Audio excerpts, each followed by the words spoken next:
What's going on, everyone? I'm just a typical average American here today to react and learn about the top 10 strangest laws in the UK. The UK is already kind of a strange new world to me, and you better believe I don't know any of the laws going on in the UK and how they're different, so why not combine the two? Why not have the strangest laws in the UK? Two things that I have no idea what's going on about, but I do think this should be very entertaining. And even a lot of people in the UK, I imagine, won't have heard of these laws. These are like the most obscure, nonsensical laws that have been around forever and no one really even knows why at this point. But that does sound extraordinarily entertaining. So, with that being said, let's take a look. For this list, we'll be counting down 10 historic laws from Britain's past that are technically still around, even though they really make no sense. Number 10. Being drunk in possession of a cow. There are some things you shouldn't do while you're under the influence of alcohol. For example, the Licensing Act of 1872 states that it's illegal to be found drunk whilst handling a cow, horse, sheep, firearm, and steam engine. Well, this is an oddly specific one.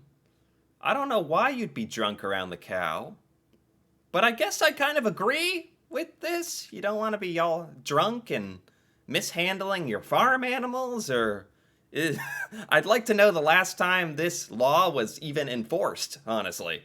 Now, while they do sound like things to be kept out of drunken hands, you must wonder just how applicable this law is, and whether it came to be during a time when drunken horse riders and train conductors were at a critical level. Right! Right, what was going on? What was going on to necessitate such a law? Cow! Alright, he's okay. Look, get the cow off the boat, please! Not okay! Number 9. Impersonating a Chelsea pensioner. A Chelsea pensioner.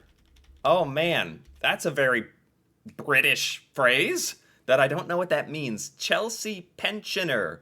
Maybe they'll explain what it is, or else I'm gonna have to look it up, actually.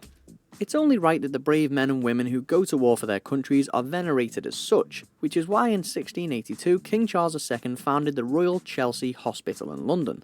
The 66-acre site was meant to serve as a nursing and retirement home for English soldiers with at least 12 years of service. Nice. However, people began to abuse this privilege by pretending to be veterans, in some cases stealing the distinctive red uniforms the veterans wore.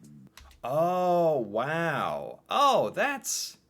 Yeah, there's laws in the United States exactly like this, where, I mean, you can't impersonate a police officer, for sure. That's like the modern day application, but even still, it's against the law to impersonate a military officer, or to even say that you were in the military and now you're retired, or you're in need of financial aid because of being in the military. If you fake that, for one thing, there's the whole stolen valor thing where you are literally stealing the honor of that actual soldiers have by actually participating in the military. But you also might be trying to steal the benefits, which is exactly what this is, isn't it? Back in the day, trying to take advantage of this hospital. This led to the passing of the Chelsea Pensioner Law in 1695, which still exists today, 400 odd years later. Wow, what Chelsea pension? Does that mean like a military officer in the UK? Maybe I can look this up. Chelsea pen. Oh yeah. This is coming up. What is this? Is a resident. Oh, what is it? It's any former soldier of the British Army over 65. Ah, any former soldier of the British Army over 65 spending their advanced years alone. There you go. Exactly. That makes sense. Number 8. Legal trespassing.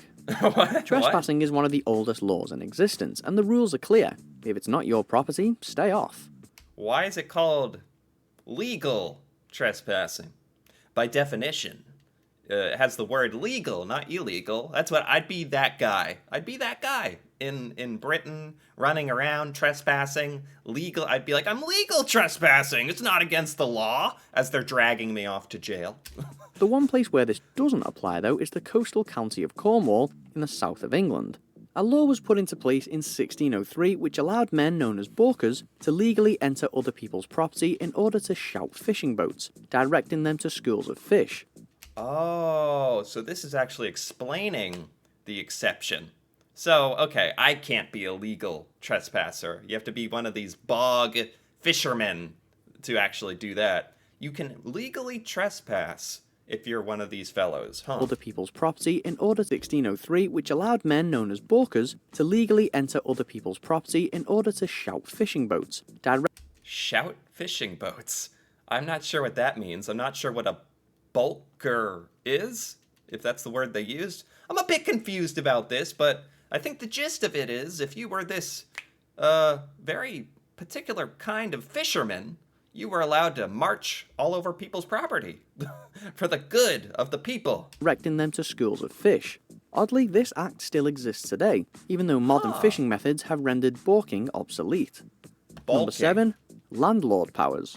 Oh. Few things are more annoying than having to pay rent to a pushy landlord. However, we may not realise just how good we've got it.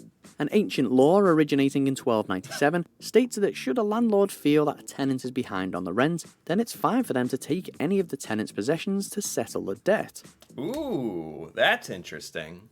That's very interesting. I'm sure a lot of landlords to this day would honestly want this to be in practice. Obviously, this would cause far more harm than good, and newer ownership laws have superseded it, but the Act does still exist in the Magna Carta and has never been officially repealed. Really? There is some argument for the old landlord to march in to your apartment if you're late on your payment, take your television or something. I'd be like, no, stop, I have to watch YouTube on that. And they'd be like, you should have paid. I'd be like, dang it. Ventura. Yes, Satan? Number 6. Pigsty. Messy neighbours can often be a hassle to live with, but this act from 1897 shows just how bad things were for the house-proud in 18th century England. Ooh. The Town Police Clauses Act makes it clear that anybody who owns a pigsty is committing an offence by keeping their swine in the front yard. Please. It's funny because it's funny how some things never change. It's like people will complain now if you're in a neighborhood and your grass isn't mowed the correct way. Sometimes people will be like, especially if it's a neighborhood association thing, they'll complain about if your fence is painted a offensive color, too vibrant, and back in the day, they'll complain if your pigsty was in the front of your house. That one, honestly, probably has the best argument for it. Rid of that pig. Oh, you're gonna love him. Look, he does an impression of you. This act is still in play. However, for anyone who is interested in creating a pigsty on their doorstep, there are a few workarounds, so long as the sty is properly enclosed and hidden from view by a wall. Then, Wait, you actually...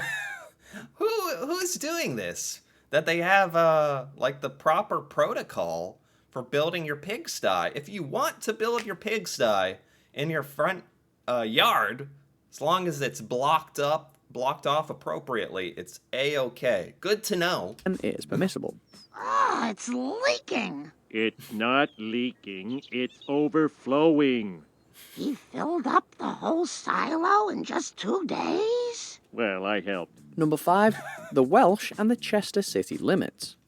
Despite being next door to each other, there is a truly odd law regarding Welshmen within the city of Chester. The law prohibits that no person from Wales is permitted to enter Chester before sunrise, and any Welsh person within the city limits must leave before sunset, under penalty of death. What? I'm pretty shocked that this is... I'm sure, no one knows about this law, no one cares about this law, but the fact that if this law still exists, where if a Welsh person is in Chester before sunset, they can be put to death? The law originates from 1403, and it was imposed by Henry V following the Glyndŵr Rebellion in 1400, which saw Wales try to gain independence from England. Obviously, this law is never enforced, but Yeah. like many other entries in this list, it is a law that has never been overturned. Number Yeah, that seems to be quite common, isn't it? I'm sure there's a lot of stuff like that in America as well that I've never bothered to learn about. I'm sure a lot of people in the UK don't know a lot of this stuff, and it might as well not even exist because no one, like, enacts it or enforces these laws. But it is a little disturbing that they exist somewhere, right? Like, technically. Number 4, beached whales. Oh. As decreed in a 14th century act called the Prerogative Regis, all whales and sturgeon fish washed ashore must be offered to the reigning monarch, who will decide what to do with them. This bizarre law is still upheld to this day. And What? Oh, that man, back in the day when if you're the reigning monarch, it was a treat to have the townspeople lug a giant dead whale to your front door. Those were the days. when in 2004 a fisherman named Robert Davies caught a 10-foot sturgeon in Swansea Bay, Wales, he promptly contacted Buckingham Palace to offer it to the Queen. She politely refused the fish, and Davies went on to sell it at a local market. That's funny. Someone actually tried to use this law. Very, very kind, offering the sturgeon. Sounds huge. Actually trying to follow the old For laws. 650 quid. Come on, everybody! A whale needs help! Why should we? Yeah, where was that whale when my mom moved out? Number 3, all swans belong to the crown. What? Few animals are as regal as the swan, and the British royal family has long taken note of this. As far back as the 12th century, a law has been in place which protects all wild swans as property of the monarchy. Oh my gosh, imagine back in the day when this was first put into action and the reigning monarch was like, I'd like to propose a new law today. And everyone's like, yes, sire, yes, what is it? All of the swans, they are mine. Sorry, sir, what? They're mine, the swans, they're mine. They're mine now, it's law. However, while this may sound like a swan-friendly law, the truth is it was put into place in order to stop commoners from catching and eating the birds, since they were the royals' favourite meal. Today, swans... I thought that this was actually going to be kind of wholesome, where the royals were, like, protecting the swans. Like, all right, we're going to stop the commoners from devouring all the beautiful swans. It's not entirely, like, not entirely in service of the swans. They wanted to eat the swans themselves. Swans are no longer on the menu, but they are still protected, with surveys taking place each year in the Thames to monitor their numbers and health. Okay. Yeah, well, okay. Well, now in the modern day, it's more of like an animal protection law. Well, that's nice. That's nice. Number 2, it's illegal to be drunk in a pub. What? One of the most sacred of British institutions is kicking back with a few pints in the local pub. Is this law broken every day or something? Like, what is this? What? When did they do that? Why wouldn't they get rid of this law? It is... This one might baffle me the most. Which is what makes this next law so outrageous. Yeah. Under Section 12 of the Licensing Act 1872, any person who is found to be drunk in a licensed premises, such as a bar or pub, is technically in violation of the law. Furthermore, the same act states that it is illegal for a bartender to knowingly serve more alcohol to someone who is already intoxicated. Yeah. Well, I guess, like, you can't arrest everybody, right? At least there's safety in numbers. Because I guarantee you, thousands of people are breaking this law this very moment. Yeah, right. I think somebody needs to go home. I'm not that drunk, sir. Number 1, suits of armour in Parliament. The image of the Arthurian knight charging into battle is one of the most legendary in all British history, but chainmail and broadswords weren't just reserved for the battlefield. They also saw some use in the political arena too. However, the 1313 statute forbidding bearing of armour was put into place by King Edward II, as following years of political turmoil, several of his cabinet had opted to settling their differences through brute force rather than intellectual debate. Wait, what? No, they should keep this law around. Let the politicians settle their grievances in the old ways. Now, I like the... So this law bans armor. Dang it.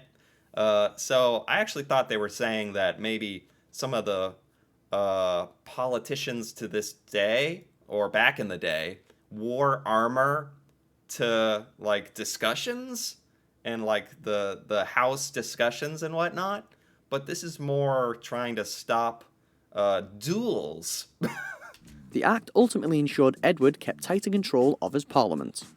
Huh. Do you agree with our picks? Check out these other great clips from Watch Mojo UK and Wow. Oh man, that's a shame. No more duels at the grounds of Parliament. Dang it. Anyway, this video is by Watch Mojo UK, and I enjoyed that. I enjoyed it. I was left a bit confused about some of these things. Why on earth they don't just, you know, officially and lawfully cancel and abolish several of these laws, like...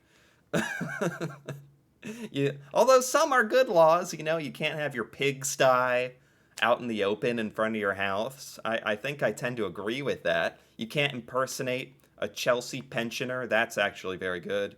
You can trespass legally. What else do we have here? The Welsh can't be in Chester. Yeah, that should probably be abolished. You have to give your beached whales to royalty. Interesting. I wasn't sure exactly what to expect with this video, and I was not disappointed. These are the strangest laws I think I've ever heard of. Like, for sure, not even close. So, for that reason, I enjoyed it. Anyway, if you enjoyed this as well, feel free to give this video a like or leave a comment. And if you're interested in more videos like this, me reacting to the UK and UK culture and just stuff in the UK I've never seen before or learned about, feel free to subscribe for more. And until then, thanks for watching and see you next time.